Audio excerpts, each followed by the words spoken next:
टखने नंगे करने के लिए फ़ोल्ड करने की इजाज़त नहीं है, ठीक है ना, क्योंकि फ़ोल्ड करना हुजूर ने हदीस में फ़रमाया कि मुझे 7 हड्डियों पे सजदा करने का हुक्म दिया गया और मुझे ये हुक्म दिया गया कि मैं कपड़े को ना समेटूं। कफ़े सौब मना किया गया, कफ़े सौब कपड़े को समेटना। तो नमाज में अपने कपड़ों को कहीं से भी समेटने को मना किया गया।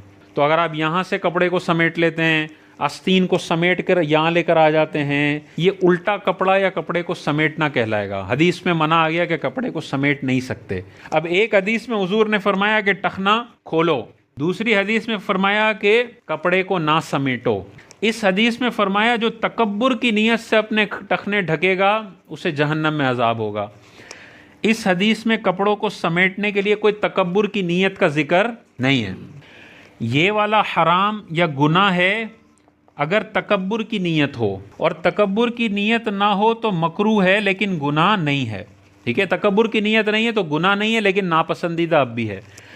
कपड़ों को समेटना हर हालत में गुनाह है। नमाज के अंदर, नमाज के बाहर तो कर सकते हैं, नमाज के अंदर कपड़ों को समेटना हर हालत में मना है।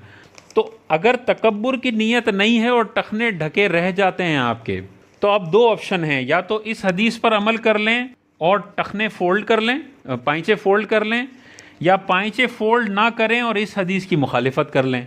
इस हदीस में गुनाहगार होना लाजिम आ रहा है, इस हदीस में गुनाहगार होना लाजिम नहीं आ रहा, मकरूह का इर्तिकाब हो रहा है, गुनाह नहीं है। तो जब दोनों में एक ज़्यादा बड़े गुनाह में मुलविस होने का ख़दशा हो तो फिर इसको फॉलो करेंगे और इस पे अमल नहीं कर सकते, ठीक है। तो अगर तकब्बुर की नीयत नहीं है, वैसे पैंट लंबी है, टखनों से नीचे चली जाती है, तो फोल्ड करके उसको आधी पिंडली तक नमाज के अंदर लाना, ये हदीस दूसरी हदीस की मुखालिफत हो जाएगी।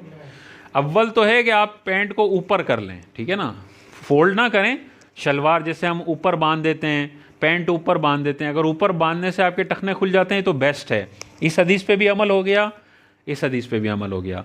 लेकिन अगर टखने फोल्ड किए बगैर खुलते ही नहीं है टखने, तो फिर टखने ढके रहने दें। ये नापसंदीदा तो है लेकिन गुनाह नहीं है, लेकिन टखने फोल्ड करना, पाइंचे फोल्ड करना, ये गुनाह में चला जाएगा।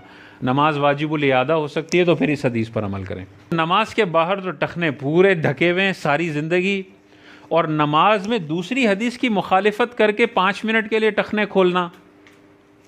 और देखें, टखने खोलना शरीयत शरीयत का मकसूद नहीं है। मोज़े पहन के नमाज हो जाती है, नहीं हो जाती? मोज़े में टखने खुले होते हैं, बंद होते हैं? बंद होते हैं। इसका मतलब टखने खुलवाना मकसद नहीं है, तकब्बुर से बचाना है। उस दौर के अंदर लंबे लंबे जुब्बे होते थे और ज़मीन से घिसट के सरदार जाते थे, तो हुजूर ने फरमाया जो टखनों से नीचे ये लंबे लंबे हैं, ये जो तकब्बुर की नीयत से रखते हैं, ये जहन्नम के अजाब के मुस्तहिक हैं।